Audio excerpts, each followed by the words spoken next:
Buenas noches, bienvenidos a un nuevo ciclo de entrevistas acá en Aula 18. Mi nombre es Vera y hoy me encuentro con un invitado muy especial, pero antes de presentarlo me gustaría mostrarles un video y empezamos.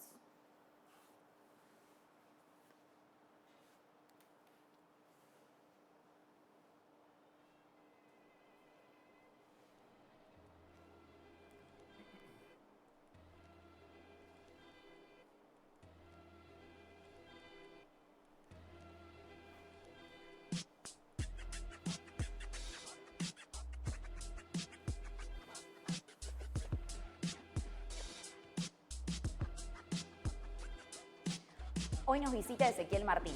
Es de zona sur y tiene 39 años.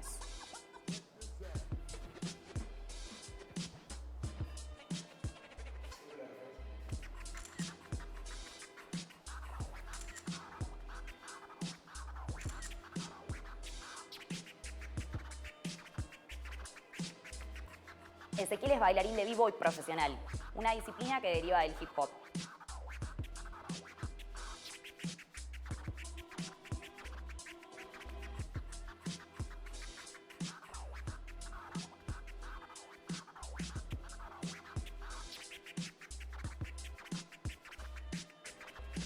Bailó y fue jurado para un certamen en Estados Unidos.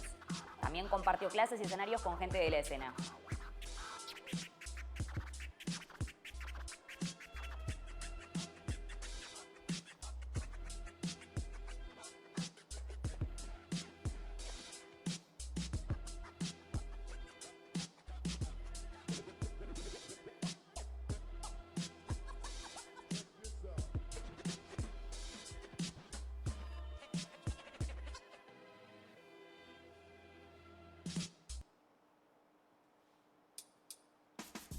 Pero sus pasiones no terminan en lo artístico. Hace 12 años que Ezequiel ejerce la abogacía.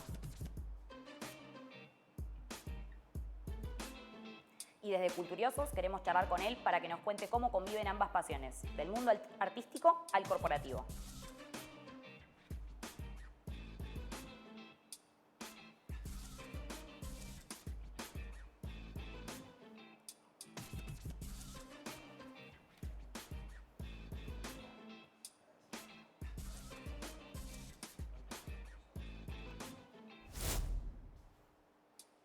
Bienvenido, Ezequiel. ¿Qué tal? Hola, ¿cómo estás? ¿Querés comentarnos un poco cómo empezaste a bailar? Bueno, arranqué por allá por el año 99, ya hace un tiempito. Creo que este año cumplo algo de 25 años ya bailando.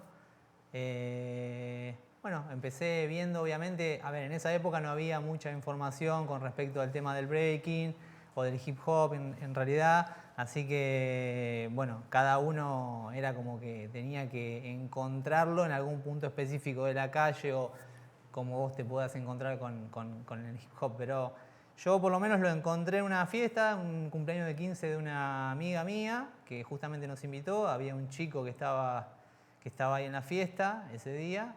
Se dio obviamente puramente de casualidad. Y bueno, estábamos ahí y nada, yo ya lo notaba que nada, se vestía distinto, tenía una manera de estar diferente. Es decir, o sea, me llamaba mucho la atención, o sea, me parecía que salía del común de todos los que estaban ahí adentro. Y nada, después obviamente se abrió lo que se llama un cypher. Bueno, en ese momento no se llama un cypher, después explico lo que es. Es una ronda en donde se comparten ahí los movimientos. Pero bueno, en ese momento se abrió ahí una ronda, lo vi bailando y bueno, en ese momento obviamente me explotó la cabeza y me interesó mucho obviamente buscar información de qué es lo que estaba viendo, porque obviamente me pareció absolutamente distinto. Así que bueno, después esta amiga mía nos hizo el contacto, fui a la casa, conocí al hermano y me empezó a explicar obviamente mucho de lo que es el tema del hip hop, obviamente con la poca información que tenía él en ese momento, porque obviamente, a ver, el tema de la globalización en el año 99 no había prácticamente internet, no tenías computadora, es decir, muy poca gente tenía acceso a cierta información. Y bueno, él me dio los lineamientos básicos de cómo se manejaba la cultura hip hop y qué era el breaking. Y bueno, dentro de lo que él conocía, ¿no? Que obviamente también estaba limitado en ese momento, pero para mí era mucho. Claro. Y cuando empezaste a investigar, no sé si en ese momento llegaste a otras disciplinas, pero ¿qué fue lo que te terminó de decir, ok, es por este lado, me gusta el breaking, me gusta el hip hop, me parece que este es el estilo que quiero seguir? No sé qué fue lo que te llevó a decidirte por ese camino. La realidad es que me llamó la atención lo particular que era todo, o sea, el estilo, o sea, me llamó mucho la atención eso. Es decir, me pareció absolutamente que salía del cliché común de decir, bueno, a ver, rock, bueno, hoy acá en este país cumbia, es decir, o sea, música tropical y otros tipos de música, y me parecía que él no encuadraba en nada de todo eso y lo resaltaba. Y eso me llamó la atención directamente. Así que empecé, obviamente, una vez que bueno, me tiraron la información de cómo eran las cosas, empecé a practicar, a golpearme, obviamente, porque es un baile bastante disciplinado, o sea, requiere de mucho entrenamiento, mucha disciplina. Así que empecé a practicar, golpearme, prueba, error, empecé a sacar movimientos. Y así empecé a evolucionar. Después también, por ejemplo, había en ese entonces había un programa que, muy bueno, un amigo en particular que tenía cable, televisión por cable, que se llamaba, bueno, si alguno está viendo, o sea, que está en la movida, se va a acordar, se llamaba Rap City, que lo daban en Match Music los domingos. Y en ese entonces nosotros lo que hacíamos era con el VHS, agarramos, como no teníamos música, no teníamos posibilidad de bajar música de internet y demás, grabábamos los videos, en algunos segmentos de los videos musicales obviamente había pedazos en donde te mostraban algún b-boy bailando y bueno, nosotros tratábamos de imitar lo que estaban haciendo y demás. Así que nada, así fuimos como gestándonos hasta que bueno, después dimos con el clavo, o sea, nos vendieron un VHS que lo sigo conservando, en donde había un b-boy que para mí obviamente es uno de los referentes que para mí, o sea, marcó mi forma de bailar, se llama B-Boy Storm, que es de Alemania. Y bueno, a partir de ese video obviamente ahí empecé a evolucionar, o sea, mucho más porque era un video que estaba estrictamente dedicado al breaking. Bien. Así que bueno, así es como que fui metiéndome. Y en esto que contás de lo difícil que era el acceso a la información en ese momento, tus comienzos, esto que decías, bueno, llegaste a un video, esas primeras clases fueron de manera autodidacta, lograste poder seguir relacionándote con gente que hagan estas rondas de ejercicios o llegaste a encontrar un docente. ¿Cómo fue esa formación profesional?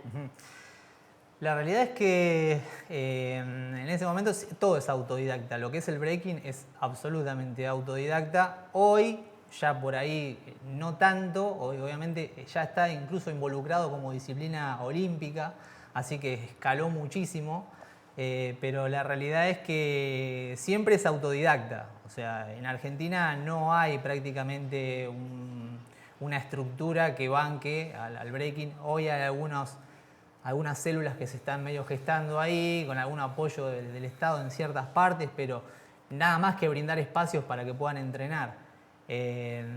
Pero a lo que es tu pregunta, sí, fui conociendo obviamente porque era muy marcado, muy poco sabía, no es como hoy que ya hay varios que están dedicados a bailar, pero en ese entonces era muy poco, si se conocían mucho por los nombres, o sea, por el nombre y lo identificaban por algún movimiento en particular que hacían.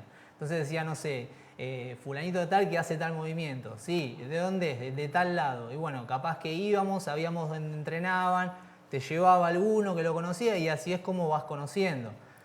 Por ejemplo, las competencias que se hacían en ese entonces, no había flyers o lo colgaban en Instagram. Es decir, venían a la puerta de tu casa con alguna fotocopia, un panfleto que te decía cómo era, dónde se iban a juntar a competir y demás.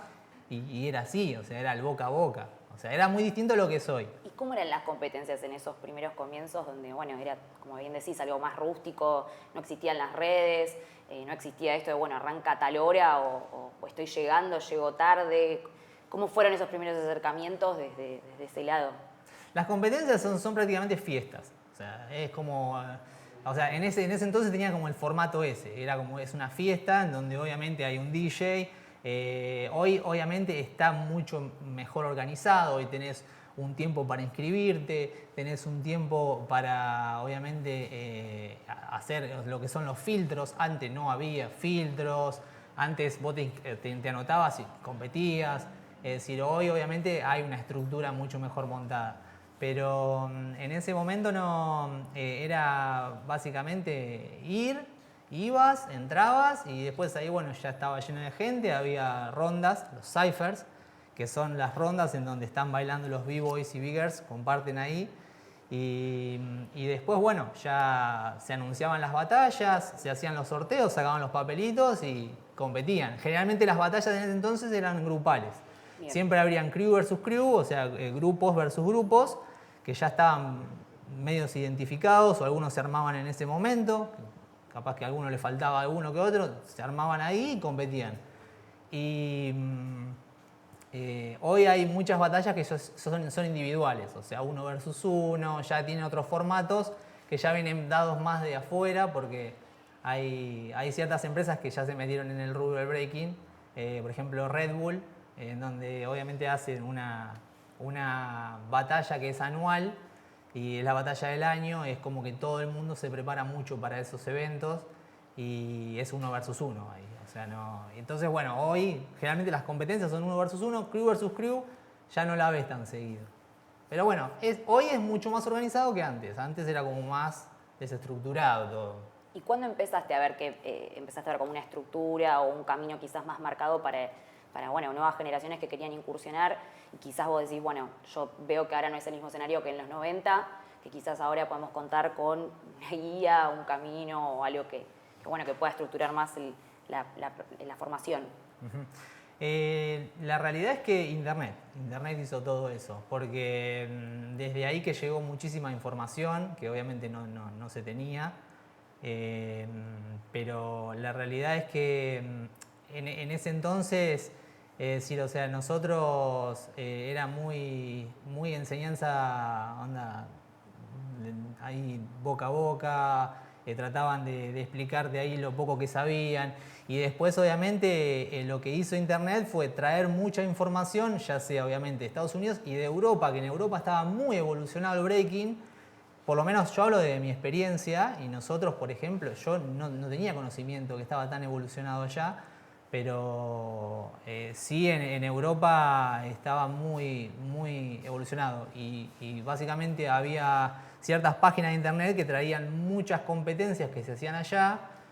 Francia, por ejemplo, en donde ya se veía que estaba estructurado de ciertas maneras. Entonces, lo que hizo fue eso, o sea, lo que fue la globalización de Internet trajo la información y así es como se fue estructurando. Nosotros obviamente nos fuimos ayornando y las nuevas generaciones que fueron naciendo ya fueron naciendo con esas herramientas, lo que nosotros no teníamos. Bien. Me interesa preguntarte, cuando decidimos venir y traerte para la entrevista, nos enteramos que bailaste en Estados Unidos, que fuiste parte de un jurado de un certamen. ¿Cómo fue llegar a eso? Digo, este camino que vos nos venís contando, ¿no? ¿Cómo llegaste a poder tomar ese camino, a poder planear el viaje? ¿Cómo te enteraste de este evento? ¿Cómo te convocaron? Bueno, obviamente fue medio a pulmón, como todo, acá es así, a pulmón, es más, generalmente casi todos los b-boys que viajan de acá para afuera, que obviamente hay varios hoy, lo hacen obviamente a pulmón. O sea, hoy no hay banca, por lo menos desde ninguna marca, porque afuera sí hay muchas marcas que auspician al breaking, cada vez son más, pero acá es a pulmón, o sea, y así lo hice yo también. Así que nada, así fuimos allá porque obviamente allá es la cuna del hip hop, o sea, allá nació el hip hop, allá se respira hip hop, es muy distinto, pero bueno, te sentís ahí muy familiarizado. O sea, yo por lo menos cuando fui tuve la experiencia de sentirme muy cómodo con la ciudad. No es que, viste que a veces uno dice, bueno, es extranjero o lo ven desde otro punto de vista ahí. Pero no, yo me sentí muy bien cuando estuve bailando allá, que incluso me encontré con, también de pura casualidad fue, pero obviamente al ser la cuna de donde nació el hip hop, obviamente que allá lo que nosotros acá vemos como las grandes estrellas o los que fueron precursores de la cultura, allá te los encontrás en un baile. O sea, vas a bailar, te los encontrás ahí. Yo, por ejemplo, tuve la suerte de que justo era el cumpleaños de Jessie J, que es uno de los DJs que fue pionero, o sea, de los años 80, y tuve la oportunidad de ir ahí y me encontré con DJ de Wu-Tang Clan, por ejemplo, que son bandas legendarias, con Red Alert, con un montón de artistas que vos decís, esto es increíble. Claro. Y nada, me sentía muy bien. O sea, el ambiente es igual, obviamente, el ambiente es igual en todos lados. O sea, vos te sentís parte siempre del hip hop. Y eso también es lo que te lleva, o sea, también me llevó a meterme en todo esto. El hip hop lo que hace, te hace sentir parte, te hace sentir que vos sos el que tiene que evolucionar, vos sos el que tiene que mejorar, vos sos el que tiene que tener disciplina, vos sos el que tiene que explotar. No tenés que tener a alguien allá arriba como que alguien está más, vos idolatrar a alguien. No, el hip hop lo que hace es que vos mismo salgas, o sea, vos mismo, o sea, te seas extrovertido, ¿me explico? Y eso obviamente te marca en la personalidad de bailar. Cuando vos te moves y demás, entras a un cypher, te están mirando todos, obviamente, si estás inhibido, estás muerto. Pero eso es lo que tiene, obviamente, que no, vos pasás a ser de alguna manera el centro, o parte de. Es algo distinto, es difícil de explicar, pero no sé si me entiendes. Se explica, yo por lo menos te entiendo. Me gustaría preguntarte en todo este recorrido, ¿cómo y cuándo surge la abogacía? La abogacía surgió, nada, vos vas a la escuela, te vas formando. En la secundaria tuve la suerte de tener a un profesor, tuve la materia de Derecho, la primera vez que la tuve. Yo cursé lo que era en ese entonces el formato escolar era polimodal, que era hasta 9º grado, y después estaba el viejo secundario, que era primero, segundo y tercer año. Yo el tercer año lo cursé en Nuestra Señora del Perpetuo Socorro, en Quilmes, y tuve ahí la materia de Derecho. Y bueno, y me di cuenta obviamente que cuando estudiaba no me costaba absolutamente nada porque disfrutaba mucho lo que estaba leyendo, o sea, me interesaba. Sentía que, o sea, no me molestaba para nada, al contrario, me daban ganas de saber más. Eso no me había pasado nunca con ninguna otra materia. Nunca repetí, nunca tuve problemas con la escuela ni nada de eso, siempre fui bastante disciplinado. Pero la realidad es que el derecho a mí, desde ahí que se me prendió como una luz que dije, bueno, me parece que es por acá. Y bueno, de ahí en más, ya me quedaba un año más de secundaria y después tenía que tomar la decisión. Obviamente tuve la suerte que mis padres me dieron la opción de, bueno, ¿qué querés estudiar? ¿Querés trabajar? Y yo obviamente decidí hacer honor al estudio, seguí estudiando y me anoté en la Universidad Nacional de La Plata y me gradué ahí. Obviamente es una de las universidades más prestigiosas del país, la UBA también, obviamente. Pero bueno, yo defiendo mi casa de estudios siempre. Como todo, siempre. Sí. Un abrazo a los compañeros de la UNCI. Y me interesaría entonces preguntarte cómo fue que surgió esta pasión o esto que vos decís, me gustaba estudiar abogacía, porque quizás muchas veces cuando uno pregunta por qué elegís abogacía, contaduría, todas como carreras que suelen ser más duras, siempre las respuestas están más asociadas como a nuestro mundo rutinario que a una pasión. ¿Nunca te surgió esa misma pregunta con la danza? ¿Nunca quisiste dedicarte a la danza? Yo siempre tuve en claro de que no podía vivir de la danza. Siempre tuve en claro de que el hip hop es algo que a mí me apasiona. Yo estoy enamorado del breaking, del hip hop, lo sigo viviendo todos los días como el primer día. Y la realidad es que siempre tuve en claro de que una cosa era formarme desde el punto de vista profesional o de lo que a mí me empezó a interesar, que fue el derecho. Y por otro lado el breaking, me parecía que no era incompatible. Muchos lo ven incompatible, yo creo que no. Al contrario, a mí el hip hop me dio un montón de herramientas para yo poder desenvolver lo más bien en toda mi carrera. Es decir, yo creo que el hip hop lo que hace es incorpora ciertos valores que hacen que se distinga de lo que es la música en general. O sea, muchos creen que el hip hop es música. No, el hip hop no es música. El hip hop es una cultura, es un movimiento cultural, ¿sí? Y como tal incorpora ciertos valores que obviamente vienen arraigados desde cuestiones que tienen que ver con cuestiones socioeconómicas del surgimiento mismo del hip hop, que nació a principios de los años 70 en Estados Unidos, en el Bronx, en donde obviamente la clase social eran pobres, y obviamente también surgió como una forma de paliar un poco las guerras entre pandillas que había en ese entonces, donde se estaban matando y demás.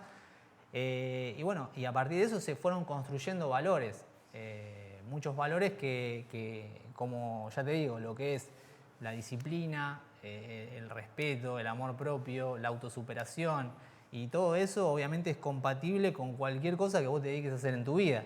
Vos trabajás o estudiás, tenés que tener amor por lo que estás haciendo, tenés que tener disciplina, tenés que evolucionar, tenés que mejorar, y es absolutamente compatible. En esta relación que me contás bueno, sobre los valores y tu profesión, me interesa preguntarte si alguna vez te tocó defender como abogado a un bailarín, si alguna vez tejiste un puente entre la abogacía y lo artístico, o si tuviste que defender quizás no a un bailarín, pero zafar de algún problema a algún artista. No sé si tuviste esa experiencia. No tuve artistas. Me dedico mucho a lo que es el tema del derecho laboral, así que defiendo básicamente trabajadores. Así que del tema artístico no. Sí, algunas que otras consultas que se han vinculado con temas de marcas y demás, pero no, nada que ver con el tema del derecho laboral, ¿sí? Así que no, en este caso no me tocó defender bailarines. Sí, en alguno que otro momento tuve que defender amigos que obviamente que bailan, pero no tenía nada que ver con el tema del breaking, sino bueno, también problemas laborales. Es decir, siempre, sos el abogado, la consulta está Claro, a la orden del día, vas a comer con tus amigos, consulta, siempre, eso siempre. Bien. Y respecto de la Ley Nacional de Danza, viste que hace unos años empezó a fomentar este proyecto para promover, divulgar todo lo que es la danza artística en Argentina. ¿Te interiorizaste en el tema desde la abogacía o, como me contabas, lo preferís abocarlo solo el derecho laboral o no sé, te interesa? No, en realidad no me interioricé en el tema de la ley de danza. Sí estoy al tanto y también conozco muchos de b-boys que conozco que estuvieron apoyando obviamente lo que es el tema de la ley de danza, pero no estoy al tanto de lo que es el tema en particular. Así que no te podría dar una información precisa de bien de lo que establece la ley, ni mucho menos. Básicamente por la materia a la que yo me dedico. Pero sí conozco, estoy al tanto y obviamente que la apoyo como todos los que bailamos. Bien. ¿Qué consejo le darías hoy a alguien que está arrancando sus pasos en el vivo y en el breaking? Con esto que nos contás, bueno, hoy en día nos encontramos frente a un panorama muy distinto, que tenemos redes, tenemos internet, tenemos información.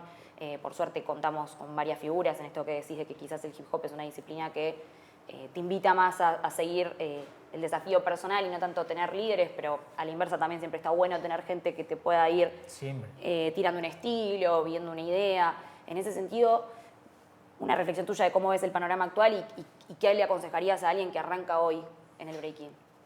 Yo siempre digo lo mismo, es decir, lo que aconsejo o lo que siempre le digo a los chicos, no solamente a los chicos, es los que están bailando conmigo, los que entrenan, a los que me cruzo por el camino, a los que no veo hace un montón, siempre digo lo mismo. El breaking se trata de disfrutar, el hip hop se trata de disfrutar. Si vos perdés ese disfrute, no lo hagas más. O sea, ya pierde la esencia. Hay un lema del hip hop que obviamente viene desde Afrika Bambaataa, que Afrika Bambaataa es uno de los precursores de lo que es el hip hop allá en Estados Unidos, que creó lo que se llama el Zulu Nation, que es una organización.